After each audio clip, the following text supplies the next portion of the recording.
고요한 밤, 불이 꺼진 병원 진료실. 세상의 모든 소음이 잠든 그곳에 단 두 사람만이 남아 있었습니다. 그 순간 그녀의 손길의 남자는 더 이상 버티지 못했습니다. 숨이 거칠어지던 그는 결국 떨리는 목소리로 말했습니다. 선생님, 오늘은 정말 미칠 것 같아요. 넘어서는 안 될 선을 넘어버린 두 사람. 의사와 환자, 기혼 남자와 독신 여자. 그날 밤 이후 모든 것이 달라지기 시작했습니다. 두 사람의 이야기가 궁금하시다면 잠시 시간을 내어 구독과 좋아요를 눌러주세요. 여러분의 작은 관심이 더 깊이 있는 이야기를 만드는데 큰 힘이 됩니다. 시청해주셔서 감사합니다. 서울 강서구의 어느 비뇨기과 원장실. 의사 미소는 오늘도 변함없는 일상을 시작했습니다. 7년 전 이혼한 후 그녀는 오직 병원 운영에만 매달리며 살아왔습니다. 그녀에게 병원은 일이자 삶 그 자체였죠. 오후 6시 마지막 환자가 나가고 간호사들이 퇴근 준비를 할 무렵 병원 문이 조심스럽게 열렸습니다. 말끔한 정장 차림의 중년 남성이 마스크로 얼굴을 가린 채 들어섰습니다. 언뜻 보기에도 키가 크고 어깨가 넓은 다부진 체격이었습니다. 남자는 예약 없이 찾아와 죄송하다며 다른 병원들은 이미 문을 닫았고 조금 급한 상황이라고 설명했습니다. 그러면서 조심스럽게 물었습니다. 혹시 남자 선생님은 안 계십니까? 자신은 남자 의사에게 진료받는 것이 더 편할 것 같다고 덧붙였습니다.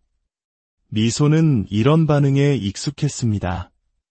비뇨기과를 찾는 남성 환자 대부분이 보이는 어쩌면 당연한 반응이었으니까요. 그녀는 차분하고 전문적인 어조로 설명했습니다.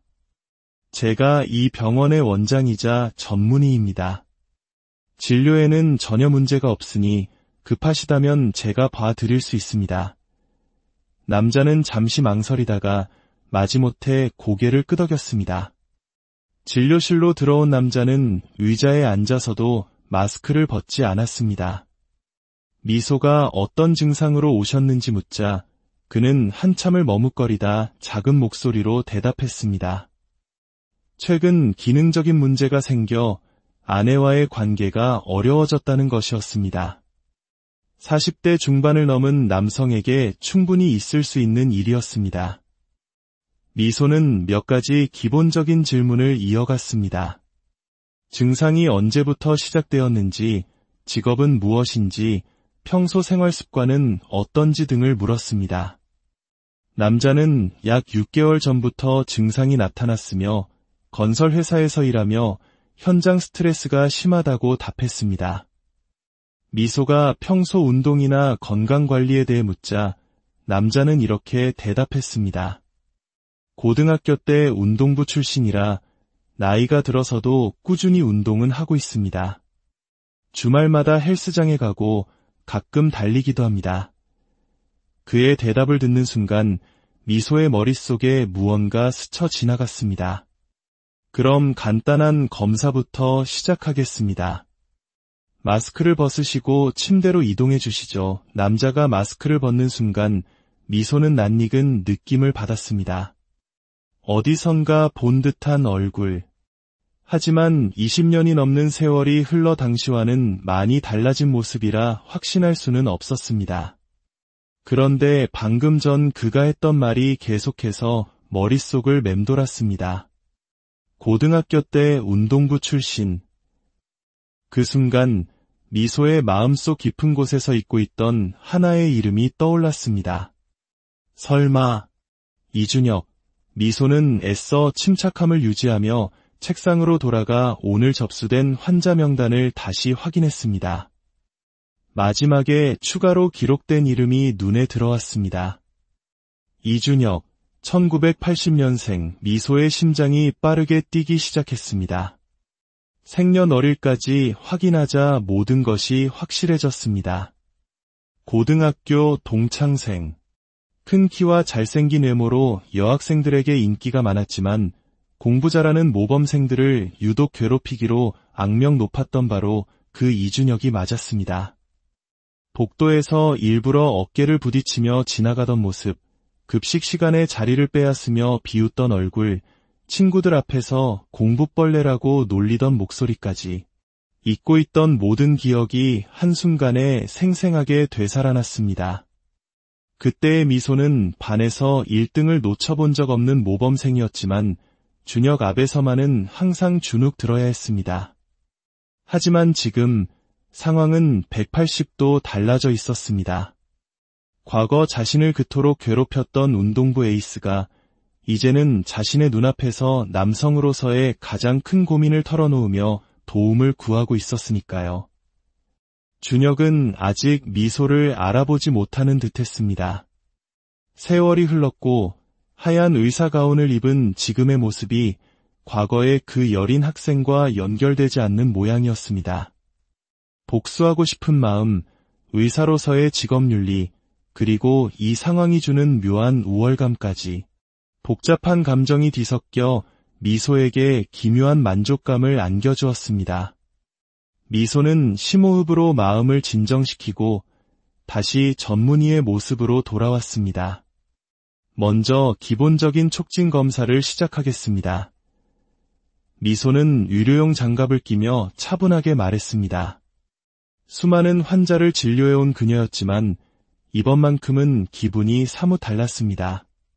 과거 자신을 억압했던 그 준혁이 이제 자신의 손길을 기다리며 무방비 상태로 누워있다는 사실이 묘한 전율을 불러일으켰습니다.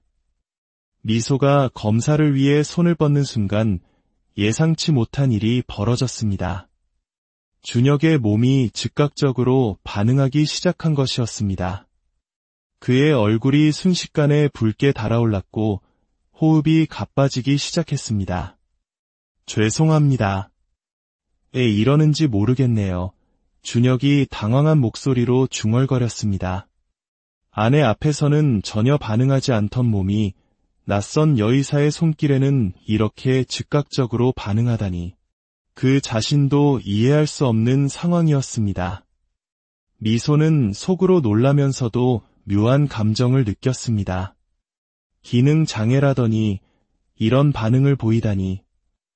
하지만 그와 동시에 다른 환자들을 대할 때와는 완전히 다른 종류의 감정이 싹트고 있었습니다.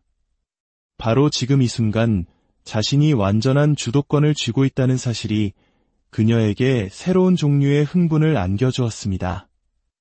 과거와 현재의 권력 관계가 완벽하게 뒤바뀐 이 상황이 생각보다 훨씬 자극적이었습니다. 괜찮습니다. 자연스러운 반응이에요. 오히려 좋은 신호입니다. 미소는 태연하게 말했지만 속마음은 전혀 달랐습니다. 준혁이 당황스러워하는 모습을 보며 과거와 지금의 상황이 얼마나 달라졌는지를 온몸으로 실감했습니다. 예전에는 자신이 그 앞에서 주눅 들고 당황했었는데 이제는 그가 자신의 손길 앞에서 어쩔 줄 몰라 하고 있었습니다. 검사를 계속하는 동안 미소는 전문의로서의 냉정함을 유지하려 애썼지만 마음 한구석에서는 이 상황 자체에서 오는 짜릿한 긴장감을 즐기고 있는 자신을 발견했습니다. 이것은 단순한 의학적 검사가 아니었습니다.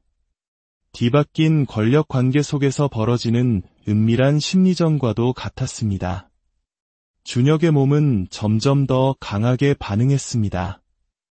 그는 눈을 감고 깊게 숨을 들이마시며 자신을 진정시키려 했지만 소용없었습니다.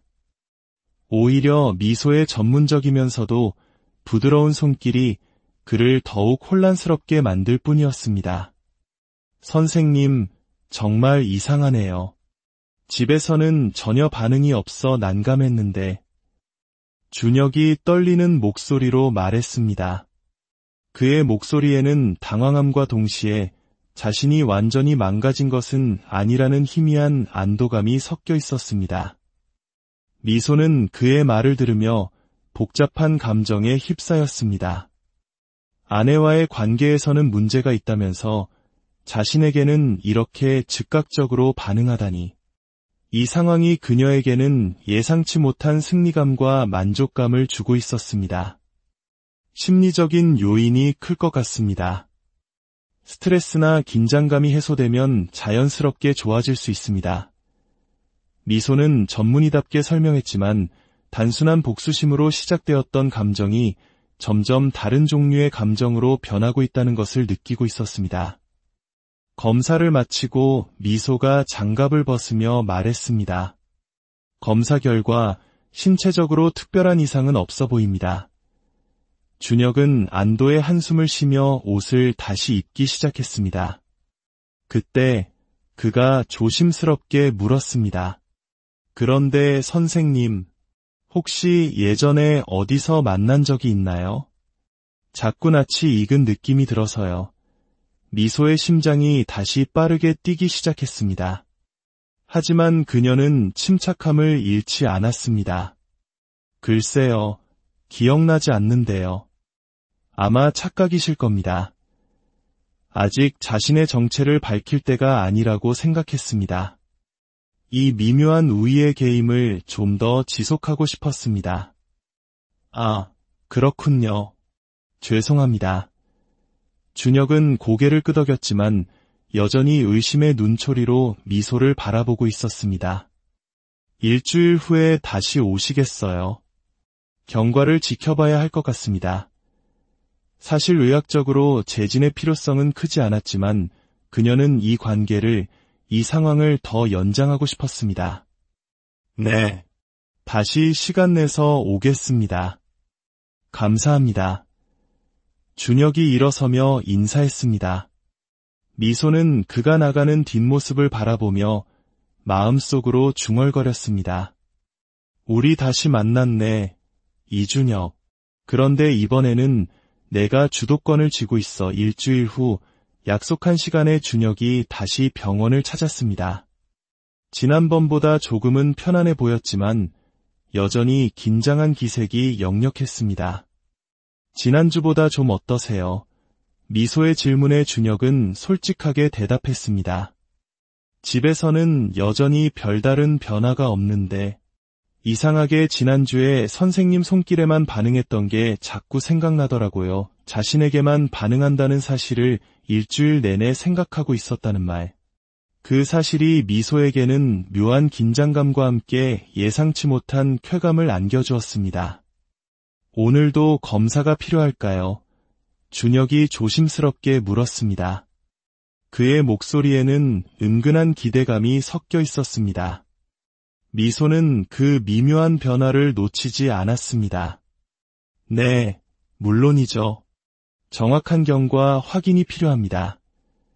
준혁이 검사대에 눕자 이번에는 지난주보다 더 빠르고 강한 반응을 보였습니다. 미소의 손길이 닿기도 전에 이미 그의 몸이 먼저 반응하고 있었습니다. 또 이러네요. 집에서는 전혀 안 되는데 여기서만.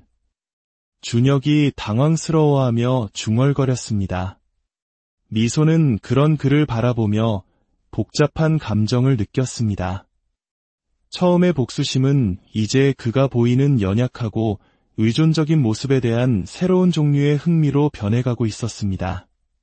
검사가 계속되는 동안 미소는 자신도 모르게 평소보다 더 천천히, 더 섬세하게 움직이고 있는 자신을 깨달았습니다. 그의 반응 하나하나를 지켜보는 것이 그녀에게는 예상치 못한 즐거움이 되어가고 있었습니다. 선생님, 손길이 참 부드럽네요. 준혁이 나지막이 중얼거렸습니다. 그 말에 미소는 가슴이 두근거리는 것을 느꼈습니다. 다른 환자들의 칭찬과는 완전히 다른 종류의 감정이었습니다. 복수심만이 아니라 뭔가 다른 감정이 생겨나고 있다는 것을 더는 부인할 수 없었습니다. 그때 준혁이 갑자기 미소의 손목을 살짝 잡았습니다. 선생님, 정말 어디서 본 것 같은데, 목소리도 그렇고, 혹시 고등학교는 어디 나오셨어요?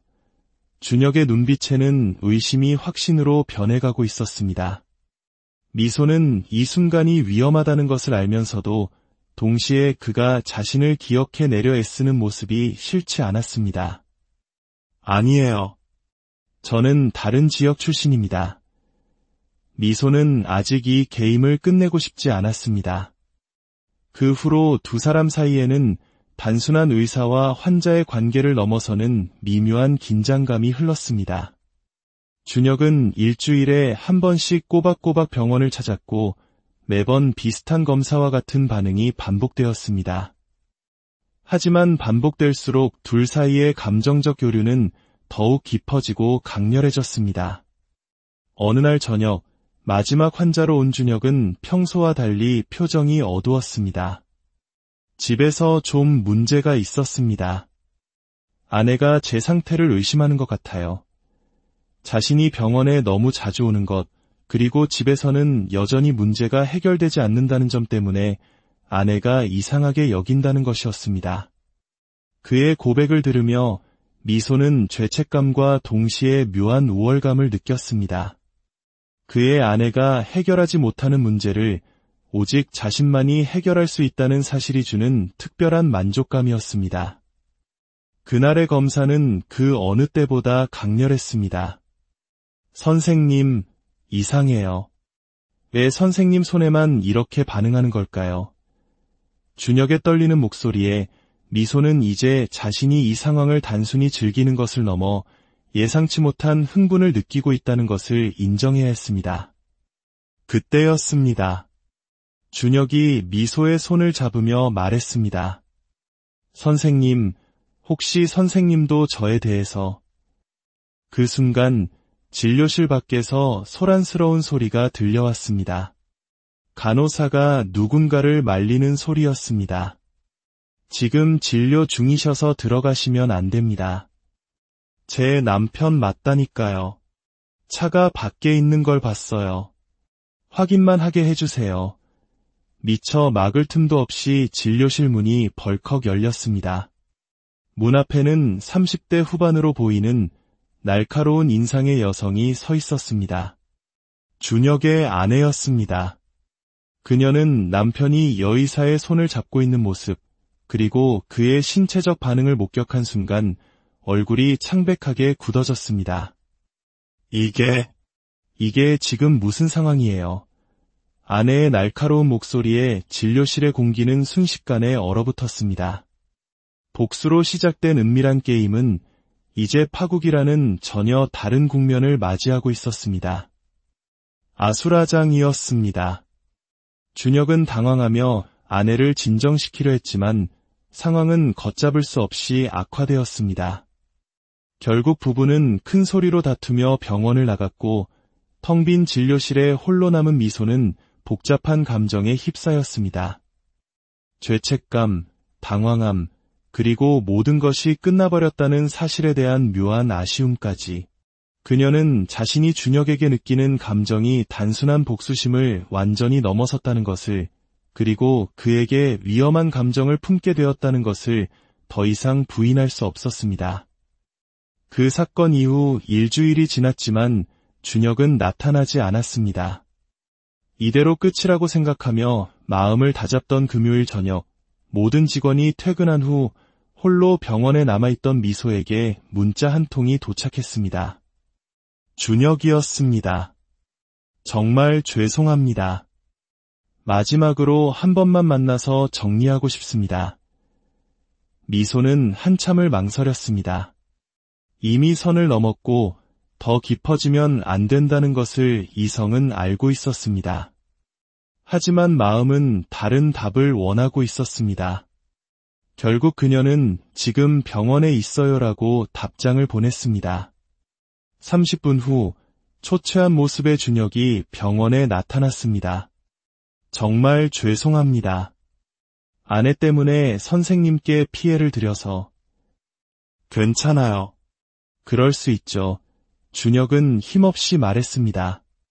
선생님을 만나지 못하니까 예전보다 상태가 더 안 좋아졌습니다. 선생님, 정말 마지막 부탁입니다. 한 번만 더 도와주세요. 그의 눈빛에는 절망과 함께 그녀를 향한 간절한 기대감이 섞여 있었습니다. 마지막이에요. 정말 마지막입니다. 미소는 진료실로 향했고 준혁이 그 뒤를 따랐습니다. 조용한 병원, 환하게 불이 켜진 진료실, 세상에 오직 둘만 남은 듯한 공간. 이번에는 모든 것이 달랐습니다. 미소의 손길이 닿기도 전에 준혁의 몸은 이미 격렬하게 반응하고 있었습니다. 미소는 자신도 모르게 평소보다 더 천천히, 더 의도적으로 움직였습니다. 선생님, 오늘은 정말 미치겠어요. 준혁의 숨소리가 점점 거칠어졌습니다. 그 순간 미소는 전율을 느꼈습니다. 자신이 완전한 주도권을 쥐고 있다는 것, 준혁이 자신의 손길 하나에 이렇게 무력해지고 있다는 사실이 그녀에게 강렬한 도취감을 안겨주었습니다. 그 밤 조용한 병원 진료실에서 의사와 환자, 과거의 가해자와 피해자, 그리고 기혼자와 독신이라는 모든 경계선이 완전히 무너져 내렸습니다. 미소는 그 순간 깨달았습니다. 자신이 원했던 것은 단순한 복수가 아니었다는 것을. 억눌러왔던 모든 감정이 한꺼번에 터져나오는 듯한 해방감이 그녀를 완전히 사로잡았습니다. 그 밤 이후 모든 것이 달라졌습니다. 며칠 후 준혁에게서 연락이 왔습니다. 아내와 진지하게 대화를 나누었고 이혼을 고려하고 있다는 내용이었습니다. 그들의 결혼 생활은 이미 오래전부터 형식적인 관계에 불과했다는 고백과 함께 그리고 한 달 후 준혁에게서 다시 연락이 왔습니다. 병원이 아닌 곳에서 만나고 싶다는 제안이었습니다. 병원 근처 조용한 카페에서 마주 앉은 두 사람 사이에는 어색한 침묵이 흘렀습니다. 먼저 입을 연 것은 준혁이었습니다. 사실 처음 한두 번 방문한 후에 알게 됐어요. 선생님이 누구신지. 미소의 손이 공중에서 멈췄습니다. 준혁은 두 번째 방문 때 복도에 걸린 의사 양력을 보고 모든 것을 알게 되었다고 설명했습니다. 그럼 알면서도 계속 병원에 온 거예요. 네. 알면서도 갔어요. 준혁은 고개를 숙이며 말했습니다. 과거에 대한 미안함과 죄책감이 너무 커서 혹시 미소가 먼저 알아봐주지 않을까, 용서의 기회를 주지 않을까 기대하며 계속 찾아왔다는 것이었습니다. 미소는 말문이 막혔습니다. 자신만 비밀을 쥔 채 이 게임을 주도하고 있다고 생각했는데 그는 모든 것을 알면서도 자신의 처분을 기다리고 있었던 것입니다. 미소야, 이제 진짜 이름으로 불러도 될까? 준혁의 조심스러운 부름에 미소는 천천히 고개를 끄덕였습니다. 준혁은 고등학교 시절의 일을 진심으로 사과했습니다. 철없던 시절의 잘못을 평생 죄책감으로 안고 살아왔다고 고백했습니다. 미소 역시 그동안 억눌러왔던 상처를 털어놓았습니다. 처음에는 정말 복수하고 싶었어요. 당신이 나를 알아보지 못한다고 생각하니까 더 그랬어요. 하지만 시간이 지나면서 다른 감정이 생기는 걸 느꼈어요. 준혁도 마찬가지였다고 답했습니다. 죄책감으로 시작했지만 어느 순간부터 의사 김미소가 아닌 인간 김미소가 궁금해졌다고. 어떻게 살아왔는지, 지금은 어떤 사람인지 알고 싶어졌다고 말입니다. 오랜 세월 묵혀왔던 오해와 상처가 조금씩 풀어지는 순간이었습니다. 제대로 시작하고 싶어. 과거는 과거로 두고 지금의 우리로서 새롭게. 준혁의 제안에 미소는 마음이 흔들렸습니다. 준혁은 이미 이혼 절차를 시작했으며 더 이상 형식적인 관계를 유지하고 싶지 않다고, 사랑하는 사람과 함께하고 싶다고 말했습니다.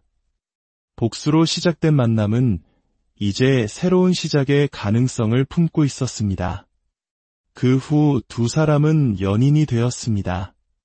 준혁의 이혼 절차는 6개월 후에 마무리되었고 과거의 상처는 서로를 깊이 이해하는 시간 속에서 서서히 치유되었습니다. 미소는 어느 날 문득 깨달았습니다. 자신이 원했던 진정한 복수는 그를 파괴하는 것이 아니라 그와 진정한 관계를 맺고 그의 세상에서 가장 중요한 사람이 되는 것이었다는 것을. 그리고 그 복수는 가장 아름다운 방식으로 성공하고 있었습니다. 흥미롭게도 두 사람이 연인이 된 후에도 한 가지는 변하지 않았습니다. 준혁은 여전히 미소의 손길에만 유독 민감하게 반응했습니다. 세상 그 무엇도 아닌 오직 미소만이 그를 온전한 남자로 만들었습니다. 미소가 농담처럼 물었습니다. 내 손에 무슨 마법이라도 있는 거야? 아니면 아직도 내가 의사 선생님으로 보여? 그럴 때마다 준혁은 미소를 지으며 답하곤 했습니다. 예전에는 내 마음을 전혀 몰랐지만 지금은 내 손길 하나하나가 나에게 어떤 의미인지 얼마나 소중한지 온몸으로 느끼고 있어. 어쩌면 미소의 특별한 처방은 한 남자의 신체뿐만 아니라 그의 인생 전체를 치유한 것일지도 모릅니다. 물론 이제 그 특별한 치료는 진료실이 아닌 훨씬 더 은밀하고 따뜻한 곳에서 이루어지고 있었지만 말입니다. 오늘의 이야기 어떠셨나요? 과거의 악연을 운명적인 재해로 그리고 용서를 통해 새로운 사랑으로 발전시킨 두 사람의 이야기가 마음에 드셨다면 구독과 좋아요, 그리고 댓글로 두 사람에게 따뜻한 응원의 메시지를 남겨주세요. 다음 주에도 또 다른 흥미로운 이야기로 찾아뵙겠습니다.